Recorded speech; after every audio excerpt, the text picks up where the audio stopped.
다시 한번 함께 예배하시는 우리 모든 아름빛 교회 성도님 또 속한 가정을 축복합니다. 이번 한 주간도 주님의 은혜와 평강이 우리 모든 분들에게 함께 하시기를 간절히 빕니다. 오늘은 부부의 날이에요. 실제 5월 21일이 국가기념일입니다. 부부의 날로 지정이 되어 있어요. 그래서 5월 전체가 가정의 달인데 5월 중에서 둘이 하나가 된다 해서 21일을 이제 부부의 날로 지정을 했습니다.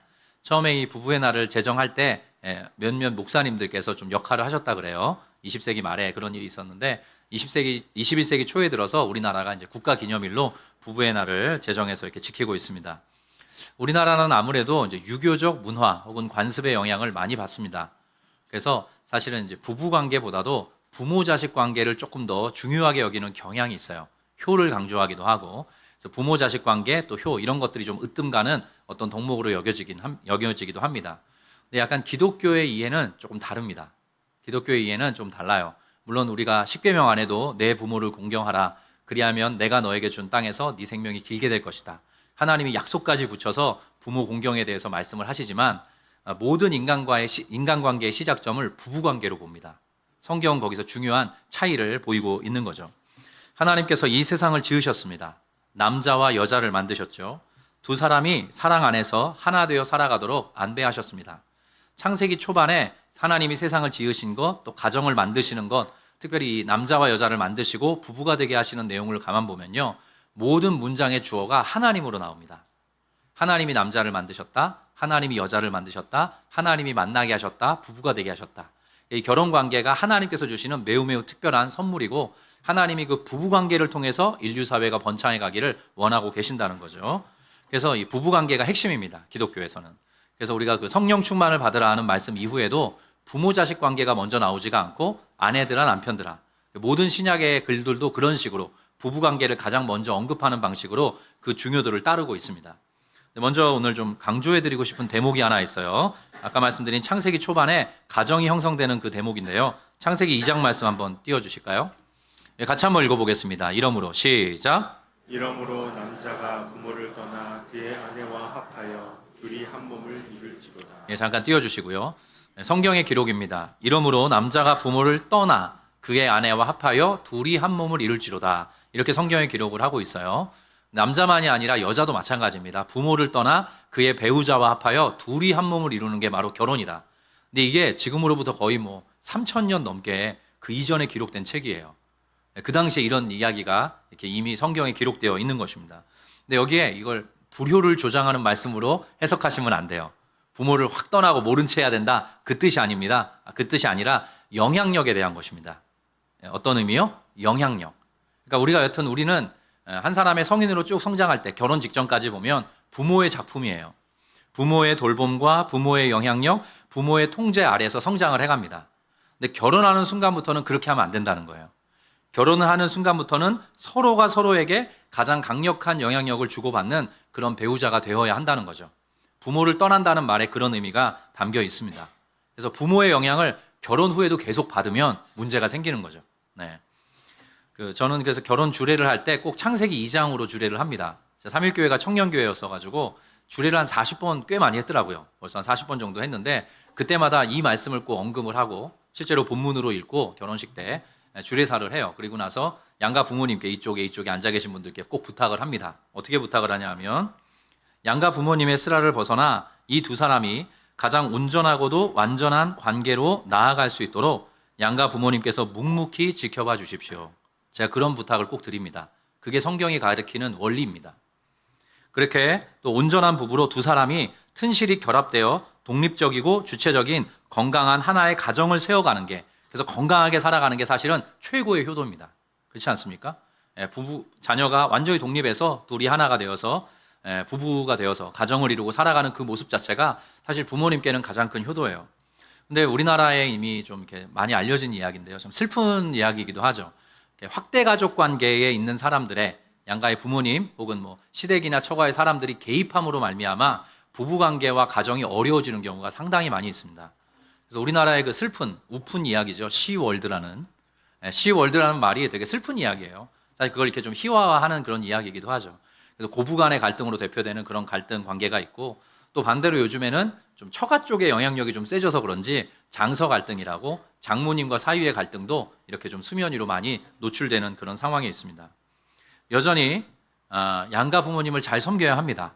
양가의 부모님께 효도를 해야 됩니다. 그러나 언제나 이 우선순위에 있어서 그 영향력의 측면에 있어서 배우자가 서로가 서로에게 가장 강력한 영향력을 미치는 1순위가 되어야 한다. 그게 바로 이제 기독교가 가르치는 부부관계, 인간관계의 핵심인 것이죠.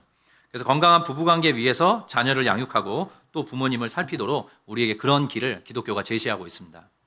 제가 이 가정의 주일이면서 이제 부부관계에 대한 설교를 해야 되는데 제가 아직 경험이 막 모자라서 떨리기도 하더라고요. 오늘 발 한번 잘못 디디면 지뢰를 밟는다.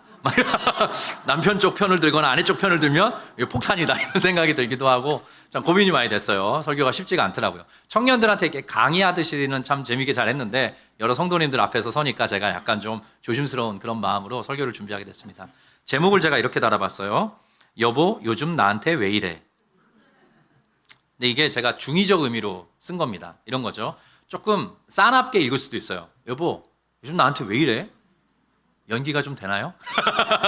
근데 반대로 어떤 배우자가 남편이나 아내가 긍정적인 방식으로 좀 변화하게 됐을 때 이렇게도 얘기할 수 있지 않을까요? 여보, 요즘 나한테 왜 이래? 좋은 쪽으로도 이야기할 수 있지 않을까? 기왕이면 후자의 방식으로 부부관계가 좀 더 서로 노력하고 서로가 아름다운 부부관계를 맺어가기 위한 노력으로 우리가 이어지기를 바라는 마음으로 제가 설교 제목을 이렇게 정해봤습니다. 특별히 신약의 글 중에서 사도 베드로가 쓴 베드로 전서의 말씀을 가지고 남편들에 대해서 또 아내들에 대해서 중요한 원리를 좀 말씀해 드리려고 해요. 베드로 전서는 여러분들 잘 아시다시피 사실 중요한 주제가 있습니다. 뭐냐 하면 사도 베드로의 글을 받는 사람들이 수신자들이죠. 성도들이 극한의 핍박과 환란에 임박해 있었어요. 로마 황제, 특별히 네로 황제로 대변되는 로마 황제들이 그리스도인들을 많이 핍박했는데 그런 핍박이 이제 명제 경각의 상황, 핍박이 바로 앞에 있는 명제 경각의 상황에 성도들이 놓여 있게 된 거예요. 초대교회의 으뜸가는 예수님의 수자이기도 했고 으뜸가는 목회자였던 사도 베드로가 회람용 서신으로 너희가 그런 환란과 핍박 가운데서도 산소망 되신 예수님을 잘 붙들면서 아름답게 살아가기를 원한다. 그런 마음을 담아서 베드로전서를 쓴 것입니다. 근데 베드로전서가 그렇게 쓰여졌는데 놀랍게도 그 중에 한 대목을 저희가 읽은 거거든요. 7절에 걸쳐서 부부관계에 대해서 이야기를 하는 거예요. 자, 그런 환란과 핍박 앞에 놓여 있는 성도들에게 이게 그렇게 중요할까? 근데 중요했던 것입니다. 그렇게 환란과 핍박 앞에 살아가고 있는 성도들에게 부부관계가 사도 베드로가 보기엔 너무나 중요했던 거예요. 왜 그런가 하면 이렇습니다. 남편에게나 아내에게나 지금 부부관계가 어떠한가가 하나님과의 관계를 보여주기 때문입니다. 여러분 잘 한번 생각해 보세요. 제가 이거는 의문형으로 드리는 말씀이에요. 만약에 여러분 중에 남편 때문에 속이 상한 아내분들이 계시다면, 그리고 반대로 아내분 때문에 열이 확 받은 남편분이 계시다면 예배 생활, 말씀 생활, 기도 생활이 가능하겠습니까? 그런 것들이 만약에 빠져 있다면 핍박과 환란을 이겨낼 힘이 생겨날 수 있을까요? 그런 차원에서 사도 베드로가 이 말씀을 권하고 있는 것입니다. 너희가 그런 핍박과 환란 가운데서 산소망 되신 예수님을 붙들고 살아가야 되는데 염두에 두어야 될 중요한 덕목이 있다. 그것은 바로 부부관계다. 부부관계를 잘 형성해야 돼. 부부관계를 잘 유지해야 돼. 부부관계를 잘 갖고 가야 돼. 그때 너희가 핍박과 환란을 견뎌낼 수 있어. 극복할 수 있어. 이것을 너희가 잊지 말아줬으면 좋겠다. 사도 베드로가 마치 아비의 심정을 가지고 그렇게 편지글을 써간 것입니다. 남편들에 대한 이야기에 이런 글이 붙어 있어요. 3장 7절을 먼저 좀 띄워주실까요? 우리 형제님들이 한번 읽어주시면 좋겠습니다. 남편들아, 시작. 남편들아, 이와 같이 지식을 따라 너희 아내와 동거하고 그를 더 연약한 그릇이요 또 생명의 은혜를 함께 이어받을 자로 하라. 귀히 여기라. 이는 너희 기도가 막히지 아니하게 하려 함이라. 잠깐 띄워주십시오. 제가 파란 글씨로 강조를 해드렸는데요. 이렇게 표현하고 있는 겁니다. 모든 남편들아, 아내와의 관계를 긍정적으로 잘 유지하고 발전시켜 가야 된다. 왜냐하면 너희 기도가 막히지 아니하게 하려 함이라. 그러니까 모든 남편들이 아내와의 부부관계가 건강하게 유지되고 형성되어야만 하나님과의 관계에서도 기도의 통로가 뻥 하고 뚫어지듯이 하나님과의 관계 맺음이 유지가 된다는 거죠. 만약에 부부관계에서 아내와의 관계에서 파열음이 나게 되면 하나님과의 관계에서 기도가 막히는 일을 경험하게 된다는 겁니다.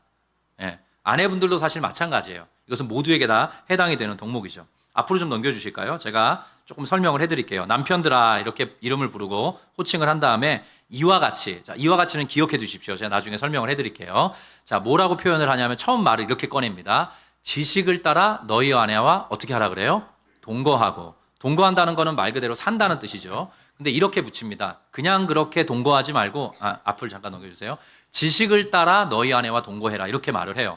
이게 사실 좀 어려운 표현입니다. 쉽게 표현하면 이런 거예요. 너희 아내를 이해하며 살아가야 된다라는 뜻이에요. 너희 아내와 그냥 그렇게 살지 말고 너희 아내를 이해하면서 살아가야 된다. 모든 남편들에게 그 부탁을 하고 있습니다. 근데 이 이해라는 게 두 가지로 해석을 할 수 있습니다. 약간 소극적인 해석과 소극적인 이해와 적극적인 이해가 있는데요. 소극적인 이해는 이것입니다. 요즘 내 아내가 어떤 마음과 생각을 가지고 살아가고 있는지, 요즘 내 아내가 나와의 부부관계, 또 아내가 살아가는 그 삶의 모든 현장 속에서 지금 어떤 감정을 느끼고 있는지를 이해하라는 뜻입니다. 남편들에게 그거를 부탁을 하는 거죠. 이게 소극적인 이해라면 적극적인 이해는 이런 것이에요. 부부관계를 포함해서 남편인 내가 아내에게 또 이 가정에 어떠한 방식으로 역할을 해주고 어떠한 태도를 보여줄 때 아내가 행복해지는지 그것을 알아가라는 것입니다. 예. 한 번 더요. 아내가 어떤 마음과 생각을 가지고 어떤 감정을 느끼며 살아가고 있는지를 이해하고 좀 더 적극적으로 부부관계를 포함해서 남편이 어떤 태도와 반응을 보일 때 아내가 사랑받는다고 느끼는지, 건강한 부부관계 속에 우리가 있구나라고 느끼게 되는지 그것을 알아가라. 그렇게 사도 베드로가 권면하고 있는 것입니다. 근데 그 백그라운드가 있습니다. 왜냐하면 모든 남성들, 이 당시의 남성들이나 사실 지금의 남성들이나 사실 가정보다도 부부관계보다도 바깥에서 자기의 일이나 일에 대한 성취, 그것에 집중하는 경향이 있기 때문에 그래요. 그래서 우리나라에서 그런 말을 이렇게 목사가 쓰는 게 좀 조심스럽긴 하는데 잡은 물고기에 밥을 안 준다. 뭐 이런 말이 있어요. 그러니까 이제 잡은 물고기니까 밥을 더 이상 안 줘. 근데 이게 좀 아프게 쓰이는 거죠. 근데 그렇게 하면 안 된다는 거예요. 어떻게 하면 너의 아내를 더 잘 이해하고 그래서 부부관계를 긍정적으로 발전시켜 갈 수 있을지 모든 남편들아 그것을 고민해야 된다. 배워가야 된다. 익혀가야 된다. 사도가 권면하고 있는 겁니다. 그래서 부부 생활에 이런 금원이 있죠. 결혼 전의 사랑은 자연스레 되는 사랑이다. 결혼 후의 사랑은 해야만 하는 사랑이다. 결혼 전의 사랑은 알아서 생겨나는 사랑이고 결혼 후의 사랑은 배우고 익히며 갖고 가야 하는 사랑이다. 여러분 어떠십니까? 저도 저희 아내랑 연애를 14년을 했거든요. 그때는 아주 자연스럽게 사랑의 감정이 올라오고 참 많이 했어요. 근데 결혼해서 살다 보니까 어느 날 저희 아내가 저한테 이런 말을 하는 거예요. 그때의 김영윤으로 되돌아가죠. 그때의 김영윤은 어디 간 거야? 막 이런 이야기를 하는 거예요. 그때는 이제 막 제가 불타올라서 아내를 많이 사랑하고 구애했던 거죠. 그런 경험들이 많은 부부들에게 있을 거예요. 근데 결혼 전에만 그렇게 하면 안 되고 결혼 후에도 너희 아내를 더 종합적으로 이해해가는 방식으로 부부관계를 영위해야 한다. 그것이 궁극적으로 너희 남편들에게 유익한 것이다. 사도 베드로가 그것을 우리에게 일러주고 있는 거죠. 저의 좀 실패담, 저의 어떤 오답 노트를 하나를 좀 오픈하려고 해요. 저도 열심히 살아가고 싶었습니다. 잘 살아가고 싶었어요. 제가 삼일교회에서 진짜 열심히 섬겼습니다. 물론 뭐 100점이다 이렇게 말하기는 어렵고 하여튼 에너지를 많이 썼어요. 근데 삼일교회가 좀 특이했던 게 여름 겨울로 선교를 많이 가요. 어마어마하게 가서 목회자들이 보통 1년에 한 달은 집에서 못 잡니다. 최소 한 달. 국내외 선교지를 2개씩은 최소한 여름 겨울에 가야 되기 때문에 그렇고 그리고 제가 이제 그때 청년들을 신방하는 데 좀 에너지를 많이 썼거든요. 새벽 예배 후에 또 신방하기도 하고 저녁 늦게 퇴근한 다음에 신방하기도 하고 제자 훈련하기도 하고 독서 모임을 하기도 하고 뭐 이런 식으로 이제 시간을 쓰니까 아내가 이제 아들은 셋인데 세 아들을 키우면서 너무너무 이제 힘들었던 거예요. 근데 제가 그래서 뭐 아내를 뭐 팽개친 거는 아닙니다. 저를 그렇게 뭐 이상한 눈빛으로 이렇게 보시면 안 돼요. 집에 가서 저희 아들들과 열심히 놀아주고 저희 아들들 다 씻겨주고 제가 기쁘게 그랬어요. 제가 저희 아이들이 큰애가 한 초등학교 2, 3학년 때까지 안아서 다 머리를 거의 매일 감겼습니다. 말려주고 막 이렇게 어떻게든 좀 육아나 이 가정일에 좀 동참하려고 제가 에너지를 많이 썼는데 늘 이렇게 좀 부족한 면이 있었겠죠. 그리고 또 이제 저희 가정의 가장 이슈였던 것 중에 하나는 제가 마트를 따라가냐 안 따라가냐였어요. 왜냐하면 제가 이렇게 많이 소진이 된 상태에서 이렇게 마트를 가는 게 물론 저희 가정에 꼭 필요한 생필품들을 사는 건데 아내 뒤를 따라가는 게 너무너무 힘든 거예요. 그리고 그 서울역에 가면 제가 그 삼일교회 근처에 서울역에 이런 얘기 해도 되나? L마트가 있습니다. 근데 거기에 중국인, 일본인들이 많이 와요. 관광객들이 엄청 오고 거기서 택배를 붙일 수가 있어요, 바로. 그래서 뭐 선호할 만한 과자나 이런 것들이 어마어마하게 깔려 있는 거예요. 근데 제가 어느 날 갔는데 그날 잊을 수가 없어요. 제가 막 완전히 소진이 돼가지고 근데 어떻게 해서 이제 마트를 가야 돼가지고 갔는데 막 중국인들을 비하하는 건 아니고 그 거친 억양들이 막 쏟아지니까 제가 막 숨이 안 쉬어지는 느낌을 받는 거예요. 그래서 막 내가 이상한가. 그래서 아내와 이 마트 가는 거는 늘 이렇게 약간의 예민한 이슈에 있었습니다. 근데 여튼 저도 열심히 이제 살아보려고 노력을 했었어요. 근데 제가 나중에 알게 된 게 김지훈 소장이라고 연애나 부부관계 특강하는 분이 있는데 그분이 뭐라고 얘기하냐면 남편들이 별로 목적성 없이 아내와 함께 쇼핑하는 건 전쟁터에서 총알을 피하는 스트레스와 같대요. 그러니까 아내의 쇼핑에 수동적으로 따라갈 때 전쟁터에서 총알을 피하는 것 같은 위협을 느낀다 이런 이야기를 하시더라고요. 나만 느끼는 감정은 아니었구나 이렇게 생각을 해보게 됐습니다. 웃자고 한 겁니다, 여러분. 시비 거시면 안 돼요. 근데 저에게 중요한 한 가지 제 마음속에 굵은 전제가 있었습니다. 이런 거예요. 나는 이 가정을 위해 최선을 다하고 있다 는 마음을 제가 갖고 있었어요. 나는 이 가정을 위해 또 우리 부부관계를 위해 최선을 다하고 있다라고 제 스스로 생각을 했습니다. 근데 이것에 균열이 가는 사건이 있었어요. 어느 날 아내가 몇 개월이 그렇게 지났어요. 셋째 아들이 태어나고 뭐 열심히 저는 사역하고 막 정신이 없을 때인데 아내가 오늘 말 좀 해, 대화 좀 해 이렇게 얘기하면서 당신 섬기는 청년이 몇 명이야? 그래서 내가 한 200~300명 되지 이렇게 얘기를 했더니 아내가 하는 말이 301번째로 신방 한 번만 해줘. 저희 아내가 그 얘기를 꺼내는 거예요, 갑자기. 근데 제가 거기서 바로 깨달았어야 되는데 뭔가 좀 문제가 있다는 걸 깨달았어야 되는데 뭐 그런 말을 하나 뭐 이렇게 해가지고 제가 그냥 치워버린 거예요, 소위 말해서. 근데 가만히 그 아내의 이야기를 듣고 보니까 요즘에 패턴이 있었던 거예요. 어떤 패턴이냐면 사소한 일에 서로가 감정이 예민해지는, 그리고 그 패턴이 반복되는. 불행했다고 말하는 게 아닙니다. 우리가 분명히 잘 살고 있는데 서로 열심히 살아가고 있는데 요즘에 좀 아내나 내가 서로가 감정적으로 쉽게 예민해지는 듯한 느낌을 제가 받은 거예요. 뭔가 좀 이유가 있겠구나. 아내가 그런 말을 건넨 게 우리 부부관계를 유지하고 형성해가고 좀 더 아름답게 만드는 중요한 팩트가 그 안에 있겠구나 제가 생각하게 됐고, 의지를 가지고 거기 이제 수요 1부 예배가 오전에 있고 수요 2부 예배가 저녁에 있는데 수요 1부 예배를 끝나고 아내랑 점심을 먹기 시작했습니다. 제가. 왜냐면 그 시간에 청년들 신방하는 건 별로 없으니까 아내랑 수요 1부 예배 끝나고 이제 점심을 먹게 됐는데, 그리고 나서 알게 된 거예요.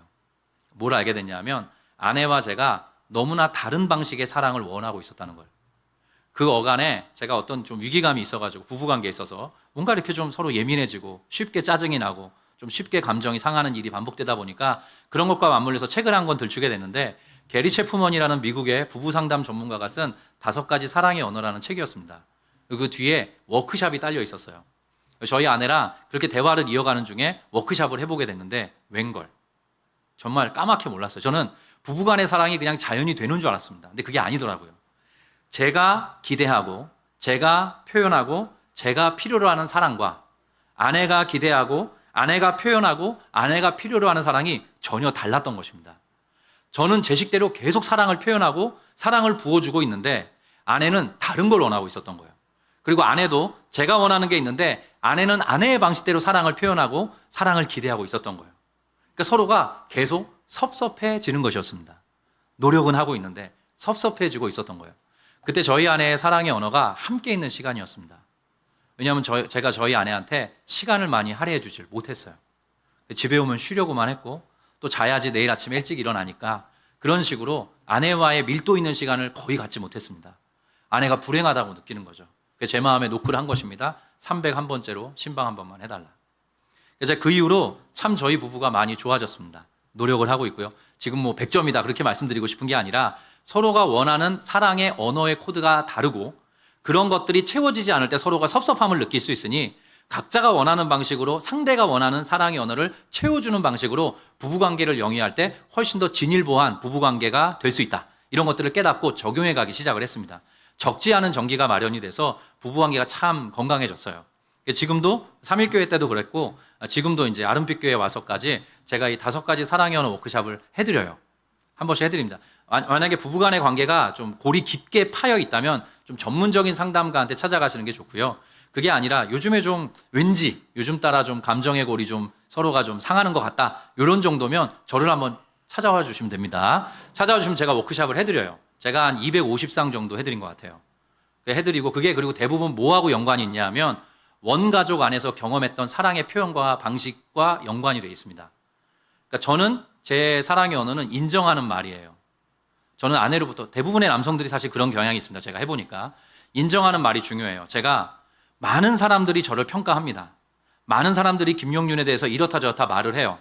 설교가 이렇다 저렇다, 삶이 이렇다 저렇다, 성향이 이렇다 저렇다 말을 하고 판단합니다. 근데 저는 저희 아내에게만큼은 존중받고 싶었던 거예요. 근데 그게 저의 사랑의 언어였어요. 그리고 그거는 저희 부모님과의 관계 속에서부터 오랜 시간 형성되었던 저만의 사랑의 언어의 어떤 기대 혹은 표현의 방식이었던 거죠. 아내는 다른 방식이었던 겁니다. 함께 있는 시간, 스킨십 이런 것들을 너무나 원하고 있었는데 제가 그런 것들을 바쁘다는 이유로, 피곤하다는 이유로, 나는 나대로 최선을 다하고 있다는 그런 어떤 언명을 앞에 딱 내세우면서 아내를 좀 그런 것들을 돌아보지 못했던 거죠. 그것이 바로 저의 실패담입니다. 그래서 혹시라도 그런 필요가 있다면 언제든지 찾아와 주십시오. 제가 한 50대 중반까지는 해드릴 수 있어요. 60대 넘어가면 제가 좀 조심스럽습니다. 이미 왜냐하면 아실 수도 있어요. 왜냐하면 부부간의 대화를 가만히 살펴보면, 특히 남편분들께서 아내가 꺼내놓는 얘기들을 가만히 주의 깊게 들어보면, 경청해보면 그 실마리를 사실은 발견할 수 있습니다. 그렇게 또 우리가 살아왔던 삶을 가만히 되돌아보면 또 그런 것들이 또 파악되기도 하고요. 네, 여하튼 핵심은 이것입니다. 남편들이 아내를 사랑하는 법을 배워가야 한다는 것입니다. 핵심은 이것입니다. 그냥 그대로 있으셔서는 안 되고 우리 남편들께서 그런 방식으로 성장하고 자라갈 수 있어야 된다는 거죠. 자, 한 꼭지 더 보겠습니다. 3장 7절 한 번 더 띄워주시고요. 남편들아 이와 같이 지식을 따라 너희 아내와 동거하고, 자, 여기 이런 표현이 나옵니다. 아내를 더 연약한 그릇이요 또 생명의 은혜를 함께 이어받을 자로 하라. 자, 어떻게 여기라 그래요? 귀히 여기라. 이렇게 나옵니다. 귀히 여기라. 남편들아 아내를 귀히 여겨야 된다. 이렇게 이야기를 하는데 이 귀하다라는 게 이런 의미를 담고 있어요. 존경한다, 명예, 경의를 표한다. 존경과 명예와 경의가 포함된 개념이 귀히 여긴다는 말이에요. 그러니까 아내를 그런 식으로 대해야 된다는 겁니다. 남편들한테, 우리 아름빛 교회 성도님들은 안 그러리라 믿습니다. 근데 남성들한테 약간 그런 경향이 있어요. 부부관계에 있어서. 남편들 기준입니다. 혹은 내가 바깥에서 하는 나의 일은 조금 더 중요하다. 그리고 아내가 하고 있는 일은 조금 더 덜 중요하다. 이렇게 생각하는 경향이 있다는 겁니다. 남성들한테. 그래서 그렇게 하면 안 된다는 거예요. 귀히 여길 수 있어야 된다는 겁니다. 존경하고 그에게 명예와 경의를 표현할 수 있을 정도로 아내를 무겁게 여기는 방식이 너희의 삶의 패턴이 되어야 된다. 사도 베드로가 그것을 일러주고 있어요. 그리고 또 이렇게 이야기합니다. 생명의 은혜를 함께 이어받을 자로 알아야 한다. 그래서 뭐냐면 죽어서 천국 간다 그런 이야기가 아니라 지금 살아가면서 하나님께서 주시는 생명의 은혜를 우리 아내와 함께 내가 누릴 수 있어야지. 그리고 그게 함께 누려야 사실 정상입니다. 제가 말씀을 드려볼게요. 이런 거예요. 만약에 한 남편으로부터 아내가 같이 신앙생활을 하는데 아내가 존중을 받지 못합니다. 남편으로부터. 소중히 여김을 받지 못합니다. 그래서 그 마음이 되게 불행을 느끼거나 비참하다라고 느껴지게 되면 아무리 그 남편이 신앙생활에 열심히 있고 신앙생활을 모범적으로 한다고 하더라도 결국 남편은 고통스러워질 것입니다. 그래서 이 부부관계를 신앙 안에서 건강하게 형성해 가야, 아내를 존중하고 아내를 귀히 여기는 방식으로 함께 걸어가야 그 모든 생명의 은혜를 아내와 함께 남편이 받게 될 것이다. 사도 베드로가 그걸 경험적으로 이렇게 알려주고 있는 거죠.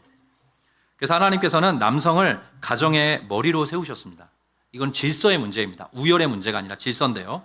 자녀들과 또 배우자를 귀히 소중히 여기고 책임지고 돌보는 존재로 남편들을 세우신 거예요. 그래서 그 역할을 잘 감당해간 가장은 반드시 그 모든 인생 끝에 보람과 긍지 또 존중과 찬사 등을 경험하게 될 것입니다. 그러한 방식으로 우리 남편들이, 우리 형제들이 살아갈 것을 성경이 요구하고 있는 거죠. 또 하나 흥미로운 표현은 이것입니다. 남편들아 너희 아내와 동거하고 그를 더 연약한 그릇으로 알라, 이렇게 이야기를 해요.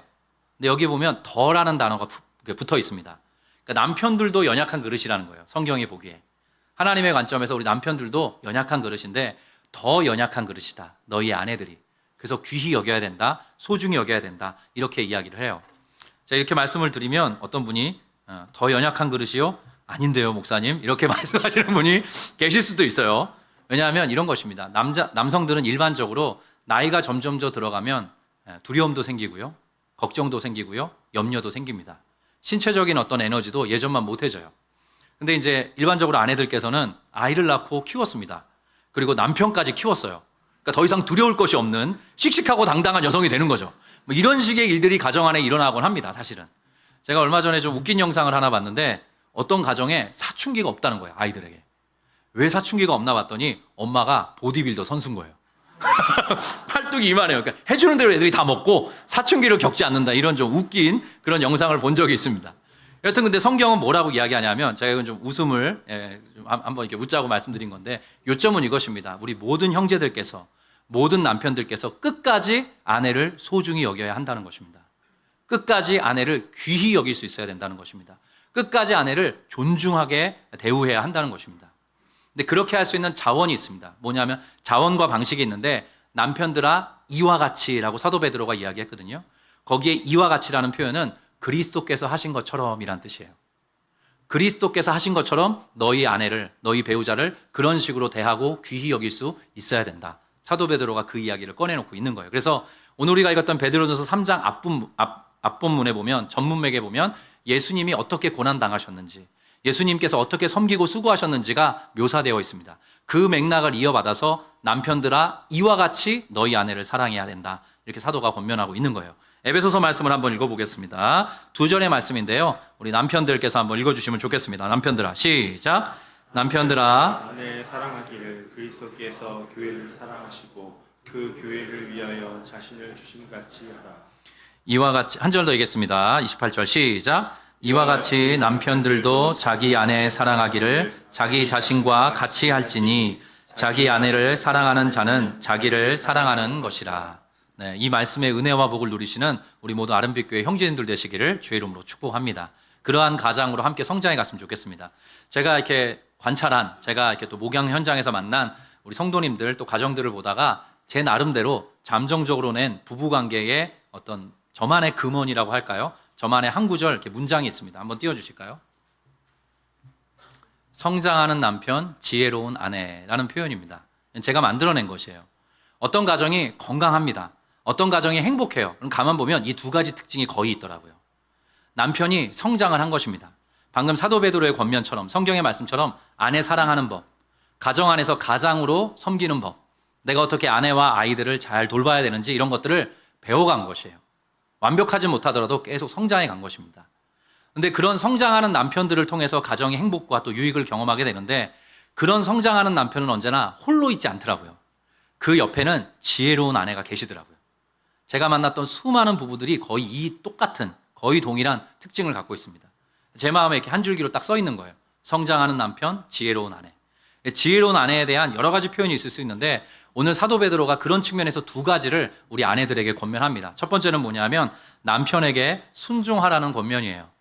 그리고 두 번째는 뭐냐면 우리 아내들께서 속사람을 잘 단장하라라고 권면하고 있어요. 그 내용을 좀 살펴보겠습니다. 1절과 2절인데요. 여긴 아내들께서 읽어주시면 감사하겠습니다. 아내들아, 시작.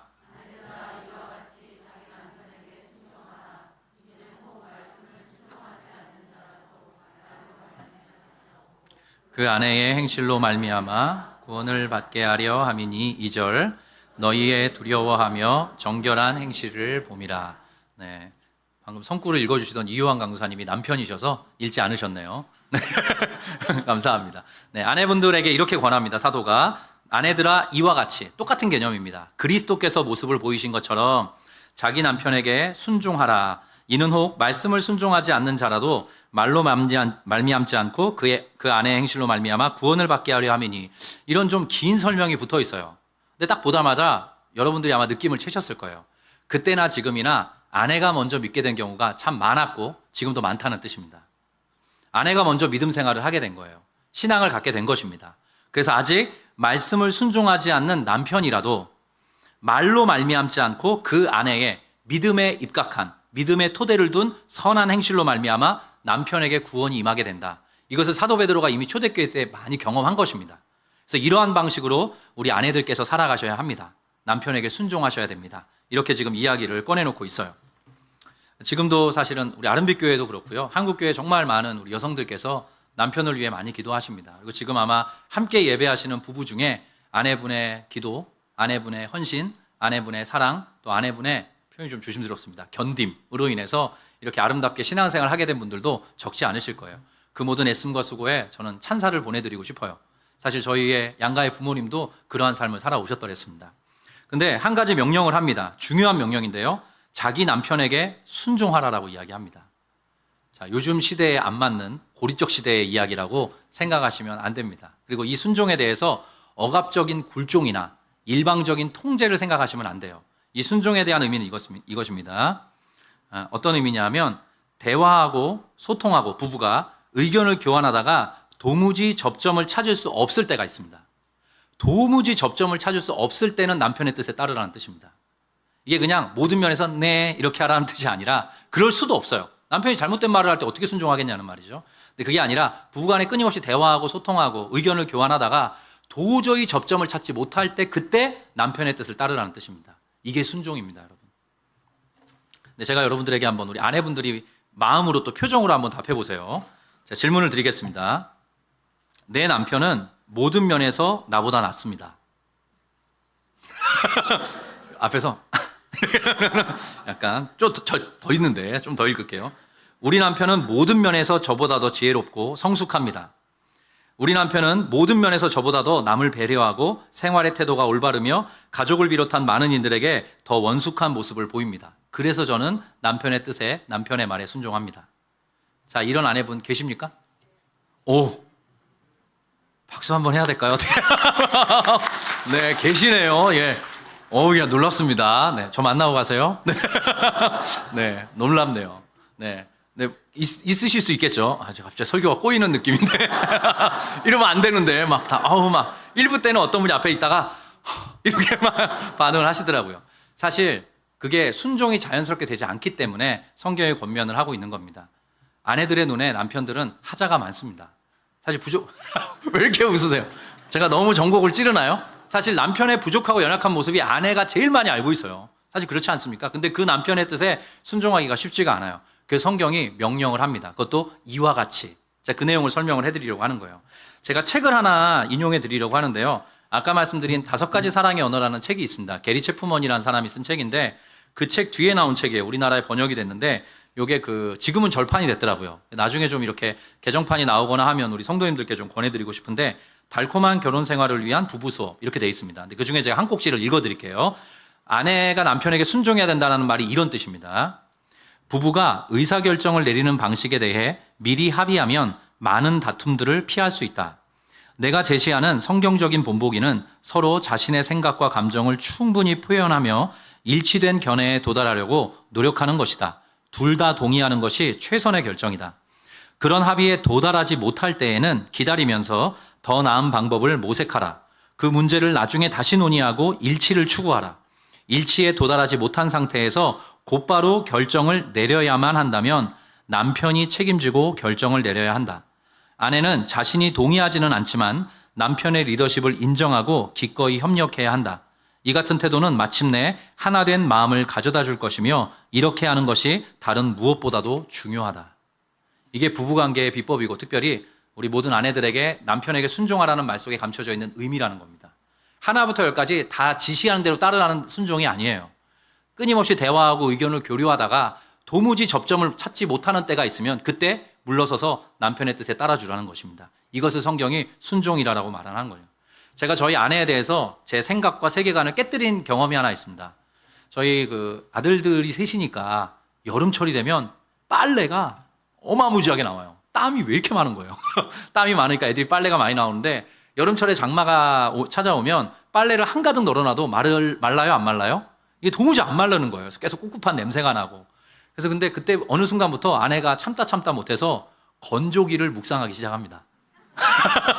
건조기를 주야로 묵상하기 시작을 해요. 건조기가 중요하니까 건조기를 계속 깊이 묵상을 하시는 거예요. 그러면서 이제 고민하시는데 이게 가격대가 워낙 그때 볼륨이 있으니까 어떻게 해야 될까 아내가 이러지도 못하고 저러지도 못하고 고민하다가 어떤 무슨 프로모션이 있다고 하는 거예요. 그러면서 저한테 어렵게 36개월짜리로 사볼까? 이렇게 어렵게 얘기를 꺼내는 거예요.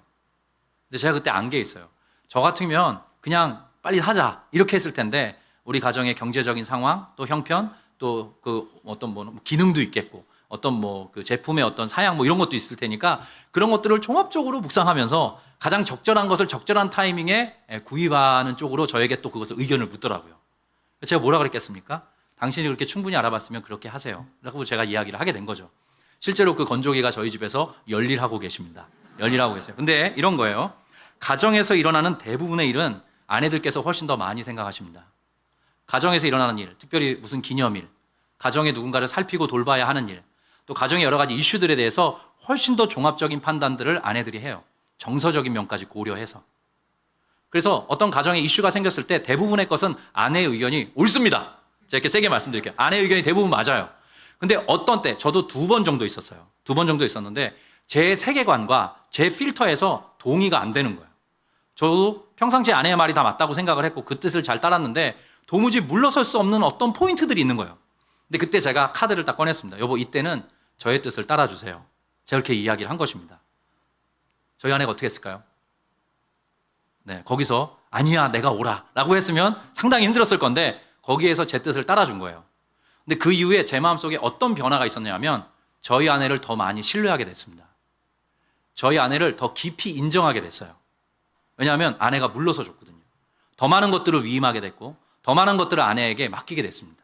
이런 식으로 부부관계가 형성되기를 성경이 요구하고 있는 거예요. 제가 한 꼭지 더 읽어드리겠습니다. 이 책에 나오는 내용인데요. 어떤 사람들은 남편이 의사결정의 리더여야 한다는 개념을 거부할 것이다. 하지만 그 리더십의 성경적인 본보기를 이해하면 타당해 보일 것이다. 가정에서 남성의 리더십은 우월성과는 무관하다. 동등함 가운데서의 질서에 관한 것이다. 한 배우자를 리더로 인식하지 않으면 부부는 조만간 아무것도 결정하지 못하고 기다리기만 하는 상태에 빠질 것이며 위기가 닥칠 때 무기력해질 것이다. 우리는 모든 결정을 내릴 때 일치를 추구해야 한다. 넘어갑니다. 다시 말하지만 남편이 아내의 머리가 된다. 혹은 남편에게 아내가 순종해야 된다라는 성경의 말씀을 곡해해서는 안 된다. 이 말씀은 남편이 아내보다 더 지적이라는 뜻이 아니다. 머리됨은 지능과는 무관하다. 성부 하나님과 성자 예수님은 지혜에 있어서 똑같이 무한하시지만 성부께서 성자의 머리이시다. 예수 그리스도께서 아버지의 뜻을 따르신 것처럼 그와 같이 결정적일 때 남편의 뜻을 따라달라고, 그게 바로 아내들이여 남편에게 순종하라라는 말 속에 감춰져 있는 비밀이라고. 그래서 오늘 사도 베드로가 아내들이여 이와 같이라고 표현하고 있다고 이 책에서도 친절하게 설명을 해주고 있습니다. 그러한 방식으로 아내가 남편을 대해줄 때 남편은 더 큰 신뢰와 인정을 우리 아내분들에게 되돌려 드리게 될 것이고 부부관계가 훨씬 더 아름다워질 것입니다. 한 군데만 더 짧게 보겠습니다. 베드로전서 3장 3절과 4절인데요. 이건 속사람에 대한 거예요. 역시 아내들에 대한 이야기여서 우리 자매님들이 한번 읽어주십시오. 너희의 단장은 시작.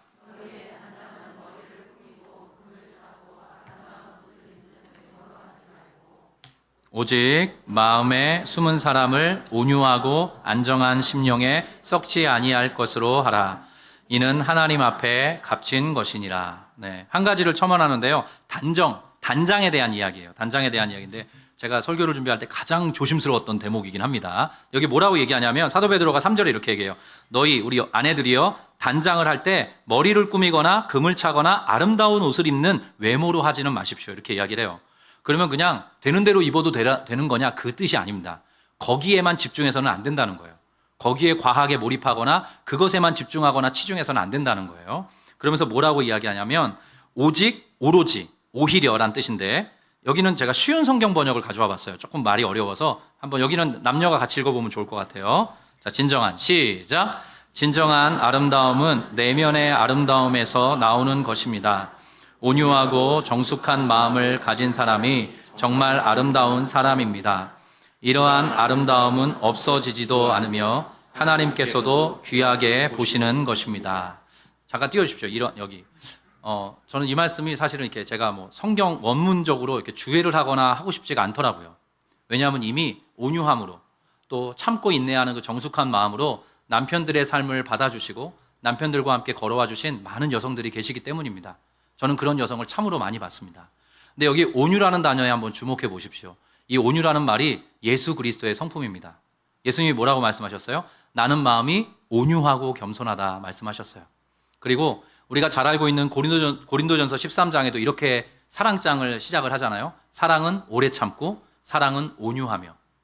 우리 모든 아내들께서 그 예수 그리스도를 닮은 온유의 사랑을 가지고 사랑의 온유함을 가지고 우리 남편들을 대할 것을 성경이 요구하고 있습니다. 억지로 되지는 않을 거예요. 그러나 여러분들의 속사람에 대한 관심을 하나님께서 갖고 계시다. 이러한 정도로 우리 모든 아내들께서 좀 마음을 먹으셨으면 좋겠어요. 그리고 부부관계에 있어서 내가 어떤 식으로 내 속사람을 단장할 때 우리 남편과의 관계가 훨씬 더 아름답고 풍성해질 수 있을지 꿈꾸고 기대하면서 함께 걸어가는 모든 아내분들 되셨으면 좋겠습니다. 제가 오늘 설교를 마치면서 제가 평생 잊을 수 없는 어떤 사진과 같은 한 장면을 소개해 드리려고 해요. 제가 고등학교 때 있었던 일입니다. 제 어린 시절에 저희 외할머니께서 저희 집 근처에 사셨는데 그때 저희 외할머니 댁으로 저도 놀러 갔지만 한 번씩 놀러 오시는 분이 한 분 계셨어요.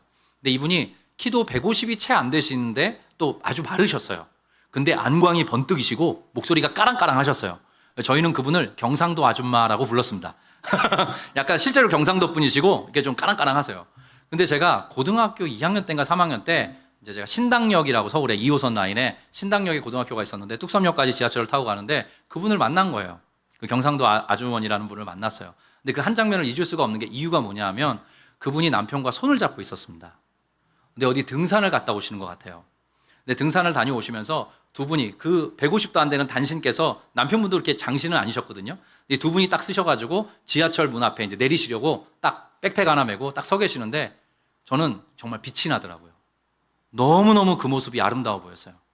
아, 나의 삶도 그때 뭐 결혼을 생각할 나이도 아니었는데 내 삶이 어느 순간 나이가 확 많이 들었을 때 어디론가를 다녀올 수 있는 그런 부부가 되고 싶다. 그런 남편으로, 그런 남성으로 살아보고 싶다. 이런 생각을 하게 되었어요.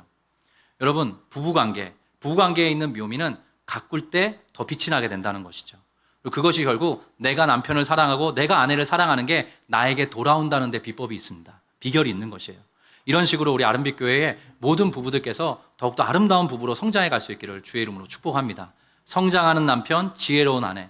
오늘 나누어드린 이 말씀을 기준으로 삼아서 여러분의 부부관계를 더욱더 아름답게 건강하게 세워가시는 복된 주인공들 다 되시기를 주의 이름으로 축원드립니다. 우리 같이 한번 찬양하겠습니다. 평화 하나님의 평강이 우리 함께 찬양하겠습니다.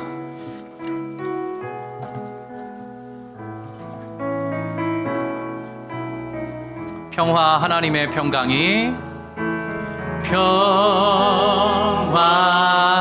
하나님의 평강이 당신의 삶에 넘쳐나기를 평화 하나님의 평강이 당신의 삶에 가득하기를 축복합니다. 우리 한 번 더 부를 때는 가사를 좀 바꾸겠습니다. 어떻게 바꾸냐면 우리의 삶에 넘쳐나기를, 우리의 삶에 가득하기를, 평화, 기쁨, 사랑 이런 덕목을 언급하면서 우리가 그렇게 우리의 삶을 축복하는 찬양으로 바꿔서 부르도록 하겠습니다. 평화 하나님의 평강이 우리의 삶에 평화 하나님의 평강이 우리의 삶에 넘쳐나기를 평화 하나님의 평강이 우리의 삶에 가득하기를 축복합니다. 기쁨, 하나님의 기쁨이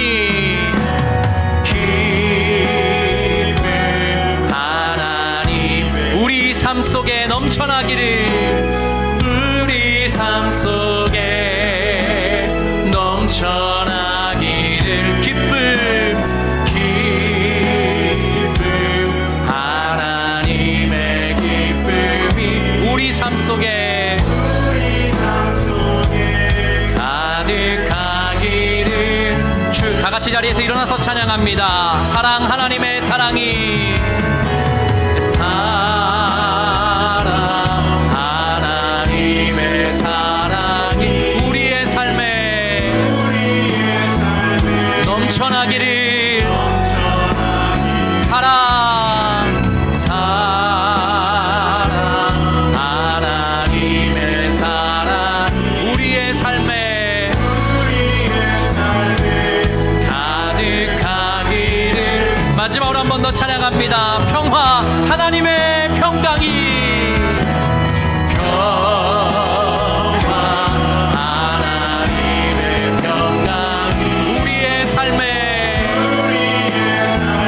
넘쳐나기를.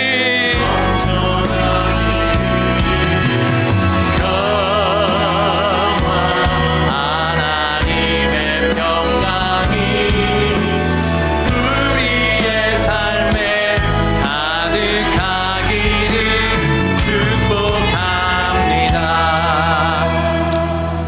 부부가 옆자리에 앉아 계시다면 손을 잡고 한번 기도해도 좋겠습니다. 하나님, 제가 좋은 배우자 될 수 있도록 도와주십시오. 남편들께서는 내가 더 성장하기를 원합니다. 아내 사랑하는 법을 배워가기 원하고 아내의 마음과 감정을 헤아리는, 이해하는 그런 남편이 되기 원합니다. 시간과 마음을 더 쏟기 원합니다. 그리고 아내를 귀히 여기는, 끝날까지 귀히 소중히 여기는 주님 마음으로 아내를 사랑하는 그런 남편 되기를 소원합니다. 자기 자신을 위해서 기도하고요, 우리 아내들도 기도하시겠습니다. 제가 우리 남편을 세워주는, 순종하는 주의 사람으로 살아가기를 원합니다. 그리고 특별히 내가 온유한 심령, 안정된 심령을 가지고 우리 남편과의 부부관계를 임하는 그런 지혜로운 아내로 살아가기를 원합니다. 적절하게 남편에게 격려하고 조언하고 지지해주고 용기를 북돋아주는 주의 마음을 품고 살아가는 예수의 사람, 또 아내가 될 수 있도록 도와주십시오. 우리 가정에 이 불렀던 축복의 찬양과 같이 평안과 기쁨과 사랑이 가득하게 원합니다. 하나님의 우리 부부 가운데 복 내려 주시옵소서. 아름빛교회 모든 부부 가운데 동일한 은혜로 함께하여 주시옵소서. 같이 통성으로 기도하겠습니다. 하나님 아버지, 은혜와 사랑에 감사합니다. 인도하여 주시옵소서. 우리 귀한 아름빛교회 속한 모든 가정들, 배우자들 주께서 기억하여 주시고 한 분 한 분이 성장하는 남편으로, 지혜로운 아내로 잘 자리매김을 할 수 있도록 주님께서 붙잡아 주시기를 간절히 바라고 소망합니다. 아름빛교회 속한 모든 가정이 이 은혜를 누리기 원합니다. 아름빛교회 속한 모든 가정이 그 축복을 경험하기를 원합니다. 하나님의 평강과 하나님의 기쁨과 하나님의 사랑이 모든 부부관계 안에 충만하게 자라기 원합니다. 부부가 더욱더 하나 되어서 아름답게 걸어갈 수 있도록 도와주시고, 남편은 아내를 사랑하고 아내는 남편을 존중하며 소중히 여기라고, 또 귀히 여기라고 말씀해 주셨던 이 모든 말씀이 우리 성도들의 삶에 현실될 수 있도록 주님 붙잡아 주시옵소서. 부부관계 속에 감춰주신 하나님의 그 독특한 아름다움이 우리 귀한 성도들에게 경험될 수 있도록 주님 붙잡아 주시고, 그 아름다움을 맛보고 누리고 흘려버리면서 살아가는 아름다운 가정들, 복된 부부들 따낼 수 있도록 하나님이여 간섭하여 주시옵소서. 남편들을 격려해 주시고 아내분들을 격려하여 주셔서 아름다운 배우자로 성장해 갈 수 있도록 주님께서 붙잡아 주시기를 간절히 바라고 소망합니다. 그러한 은혜 속에서 우리 모든 학대 가족들과 우리의 삶의 일상 가운데서의 모든 영장들이 더욱더 푸르르기를 원하오니 주께서 이렇게 간섭하시고 역사하여 주시옵소서. 하나님 아버지, 부부의 날, 부부의 주일을 맞아서 우리가 함께 손잡고 기도합니다. 아름빛교회에 속한 모든 가정들에게 은혜를 베풀어 주시옵소서. 성장하는 남편 될 수 있도록 도와주시고 지혜로운 아내로 함께 걸어갈 수 있도록 인도하여 주시옵소서. 아내 사랑하는 법을 더 배워갈 수 있도록 도와주시고 아내를 끝까지 소중히 여기는 남편들로 승리의 걸음 걸어갈 수 있도록 모든 가장들을 격려하여 주시옵소서. 특별히 경제적인 문제 때문에 막힌 부분이 있다면 우리 가장들의 삶에 더욱더 하나님의 은혜의 자원을 공급하여 주셔서 가정을 끝까지 잘 부양하는 믿음의 가장으로 승리할 수 있도록 간섭하여 주시옵소서. 모든 아내들에게 하나님 지혜를 더해 주시고 또 순종함으로 남편을 세워주는 아름답고 건강한 지혜로운 아내로 승리할 수 있도록 인도해 주시옵소서. 특별히 그 속사람의 이미도 주님 닮은 온유함과 또 주님 닮은 사랑이 있는데 그 온유와 사랑을 가지고 남편과 함께 믿음의 동행을 이어가는 아름다운 복의 주인공 될 수 있도록 간섭하여 주시고, 이렇게 아름빛교회 안에서 모든 부부들이 더욱더 아름다운 부부됨을 영위하면서 이 은혜의 물꼬가 흘러가서 이렇게 가정들이 많이 어려움을 겪고 있는 이때에 아름빛교회가 소중한 소마의 공동체로 자리매김할 수 있도록 주께서 함께하여 주시옵소서. 여호와는 내게 복을 주시고 너를 지키시기를 원하며 여호와는 그 얼굴을 내게 비추사 은혜 베푸시기를 원하며 여호와는 그 얼굴을 너에게로 향하여 드사 평강 주시기를 원하노라. 사랑하는 자여, 내 영혼이 잘됨같이 내가 범사에 잘되고 더더욱 강건하기를 내가 간구하노라. 지금은 우리 구주 예수 그리스도의 은혜와 하나님 아버지의 크고 위대하시며 신실하신 사랑하심과 성령님의 내주하시고 교통하시며 우리와 늘 함께 하시고 우리로 복된 부부로 하나 되어 걸어가도록 인도해 주시고 보호해 주시는 역사가 오늘 이렇게 함께 모여 예배하고 경배하는 모든 믿음의 성도들 머리 위에, 이들의 평생 위에, 속한 모든 일가친척 위에, 일상 위에 지금부터 영원토록 함께 계시기를 간절히 축원드리옵나이다. 아멘.